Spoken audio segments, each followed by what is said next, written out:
Hello everyone, good morning. আমি অনন্যা আর আমার নতুন একটি ব্লগে তোমাদের অনেক অনেক ওয়েলকাম। আশা করি তোমরা সবাই ভালো আছো আর আমি আর জিকিও ভালোই আছি। তো আজকে ছিল তাজপুরের ডে 2 আর সকাল সকাল আমরা বেরিয়ে পড়েছিলাম ওল্ড দীঘা, শঙ্করপুর এইসব বিচগুলো ভিজিট করব বলে। অনেক অনেক লেট হয়ে গেল ভিডিও পোস্ট করতে, আমি একটু ব্যস্ত ছিলাম সেই কারণে, আর একটু অসুস্থও ছিলাম। যাই হোক, সরি। তো এখন বাজে সকাল 11টা আর ভিডিওটা আমি এখান থেকেই শুরু করছি। তো বেরিয়ে পড়েছিলাম। এই যে ভাই দেখছো, আমার ব্যস্ত ভাই, সবসময় ফোনে ব্যস্ত পাবে তাকে।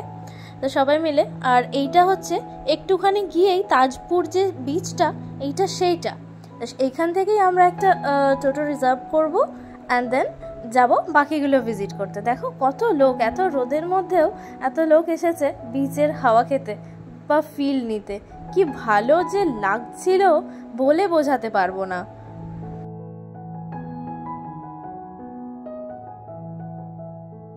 এই সময় চলছিল জোয়ার আর দিনটা ছিল কিছু একটা অষ্টমী, তো সেই কারণে আরও ভরা জোয়ার ছিল। এত সুন্দর লাগছিল আর ঢেউগুলো এতটাই উচ্ছ্বাসিত হয়ে আসছিল, সামনে থেকে না দেখলে চোখ সার্থক হবে না। আমাদের তো হয়েছে। তো যাই হোক, আমি চেষ্টা করব রেগুলারিটি মেনটেন করার এখন থেকে আবার। তা আমার এই ঢেউ ভালো লাগার মুহূর্তগুলো তোমাদের সাথেও শেয়ার করলাম। দেখো অবশ্যই, আর কেমন লাগলো কমেন্টে অবশ্যই জানিও। আর ভালো লাগলে একটা লাইকও করে দিও। আর যারা যারা সাবস্ক্রাইব করেছো তাদেরকে অনেক অনেক থ্যাংক ইউ। আর যারা এখনও করোনি সাবস্ক্রাইব, প্লিজ সাবস্ক্রাইব করে দিও আর বেল বাটনটা প্রেস করে দিও। চলো সাথে থাকো, দেখতে থাকো। এখন আমরা এসে পড়লাম শঙ্করপুর বিচ, মনে হয় এটা তাই, জানি না, যদিও আমি শিওর, আমি ভুলে গেছি। তোমরা হয়তো চেনো যারা দীঘা প্রায়ই আসা যাওয়া করো। তো টোটো করে এসে পড়েছি। টোটোতে আর ভিডিওটা করতে পারিনি, কারণ এত জার্কিং হচ্ছিল, ভয় লাগছিল ফোনটা পড়ে যাবে। তো চলো এখানের একটু সমুদ্র সৈকত উপভোগ করি।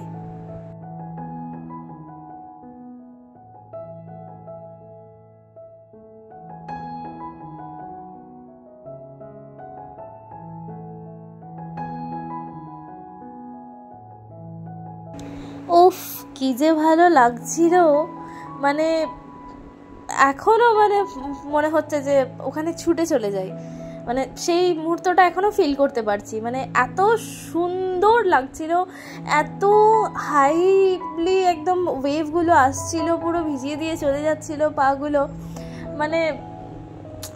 ভোলার নয়, জাস্ট ভোলার নয়, আমি স্পেল বাউন্ড হয়ে গেছি যে আমি কি বলবো।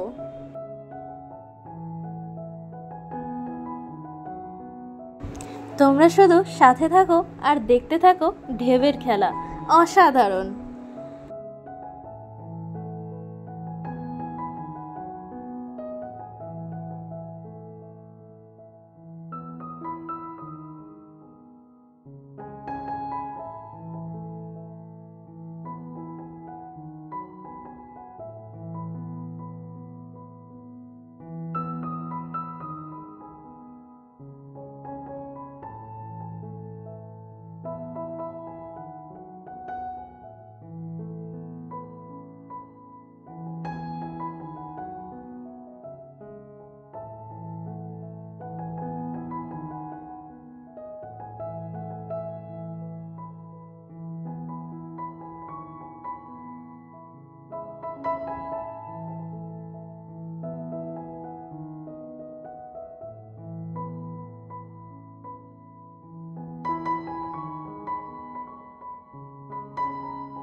এই সেই ওল্ড দীঘা এন্ট্রান্স, যেখান দিয়ে আমরা সমুদ্র সৈকতে প্রবেশ করতে পারবো।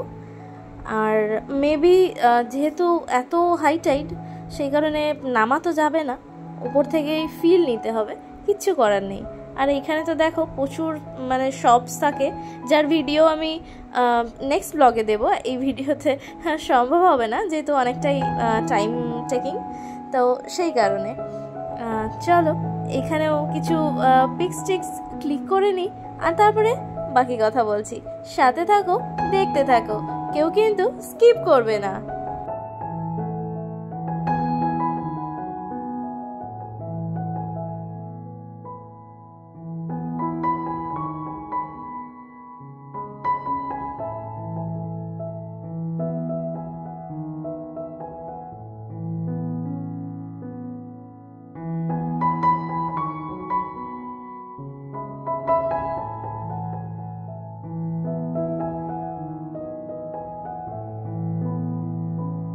দেখো এখানে বসে বসেও সবাই স্নান করে নিচ্ছে, মানে এতটাই উঁচু আসছে টাইটগুলো যে মাথার উপর দিয়ে চলে যাচ্ছে, পুরোটা ভেজা।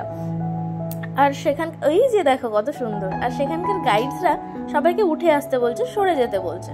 তো এবার এইখানে কিছু আমাদের সাথে যারা দাদারা গেছিল সবাই পিক্স ক্লিক করছে, আমরা গ্রুপিও নেব। যেহেতু প্রচণ্ড রোদ, ফিরে যাব আমাদের হোটেলে। ব্রেকফাস্ট করে বেরিয়েছিলাম, আর ফিরতে ফিরতে 2টো মতো বেজে গেছিলো। আর তারপরে আমরা একটু পুল পার্টি করেছিলাম, অ্যান্ড দেন লাঞ্চ করে আবার ইভিনিংয়ে বেরিয়ে পড়েছি। এইটা মেরিন ড্রাইভ, সেইখানে। তো এইখানকার মানে ভিউটাও জাস্ট অসাধারণ ছিল, কারণ এটা ইভিনিং টাইম ছিল। কিছু বলার নেই, কিচ্ছু বলার নেই। মেরিন ড্রাইভে অল্প কিছুক্ষণ থেকে ফিরেছিলাম প্রোগ্রামে, কারণ এই দিন প্রোগ্রামটা আরও অনেকটা বেশি লেন্দি ছিল। তো তারপরে ঘুমিয়ে পড়েছিলাম ডিনার করে। আর এটা হচ্ছে তারপরের দিন, ডে 3, যেদিন আমরা সকাল সকাল বেরিয়ে পড়েছিলাম মন্দারমণিতে। তো এই হচ্ছে মন্দারমণি, পৌঁছে গেছি। রাস্তা ভীষণ খারাপ ছিল, আর আমরা যেহেতু এসেছিলাম ট্রাভেলসের গাড়িতে, আমি তো গাড়িতে ফোন ঘাঁটতে পারি না, সেই কারণে আমি ভিডিও করতে পারিনি, মানে আমার ভমিটিং প্রবলেম আছে, দ্যাটস ওয়াই। তো নেমেই যে ভিডিও করেছি। আর আমরা মানে জলে নামবো না, স্নান করবো না, এই প্ল্যানেই এসেছিলাম, কিন্তু ফরচুনেটলি বা আনফরচুনেটলি আমরা ভিজেই গেছি, আর আমাদের স্নানও করতে হয়েছে। তো চলো সাথে থাকো, দেখতে থাকো। এখানেও প্রচুর দোকান, প্রচুর জিনিসপত্র, বাহ খুব সুন্দর সুন্দর জিনিস আছে তো। আর ডাব, বাহ এখানে তো ডাব খেতেই হবে। আচ্ছা যাই হোক, দেখো কত সুন্দর ভিউটা, তাই না? জাস্ট দেখো, কিছু বলার নেই। আর ভাই তো প্রথম থেকেই ডিসাইড করেছে যে ও স্নান করবে, সেই কারণে ও গামছাও ক্যারি করেছে। তো চলো তোমরা সাথে থাকো, দেখতে থাকো, আর আমিও যাই একটুখানি পা ভিজিয়ে আসতে, মানে ওটা বলার জন্য বলতে হয় আর কি। আর আজকে ছিল আমাদের সেকেন্ড লাস্ট ডে, কারণ আমরা কালকেই সকাল সকাল বেরিয়ে পড়বো এখান থেকে। তো সবাই ভিডিও করছিল, ফটোস ক্লিক করছিল, আর তারপরে আমরা নেমেছিলাম স্নানে। যদিও জোয়ার ছিল 11টা নাগাদ, বেশিক্ষণ হয়তো থাকতে দেবে না, তাও যতটুকু দেয় আর কি। আর কিছু কেনাকাটা করে বেরিয়ে পড়বো এখান থেকে। তারপরে প্রোগ্রাম আছে, সেটা অ্যাটেন্ড করে খাওয়া দাওয়া করে ঘুমোবো। আর দিন অলরেডি শেষ হয়ে গেছে, ফেরার ঘন্টা বেজে গেছে, আমরা সবাই এক এক করে গাড়িতে উঠছি। আর এতটা রাস্তা চলে এসে চিতপুর স্টেশন, মানে কলকাতা স্টেশনে পৌঁছেও গেছি। এইখান থেকে আমাদের ট্রেন আছে সন্ধেবেলা। তো যাই হোক, ভালো থেকো, সুস্থ থেকো। ভিডিওটা আপাতত এখানেই শেষ করছি। আর সন্ধেবেলা যে শপ ভিজিট করেছিলাম সেইটা আমি পরের ভিডিওতে দিচ্ছি। দেখা হবে খুব তাড়াতাড়ি। ততক্ষণের জন্য বাই বাই।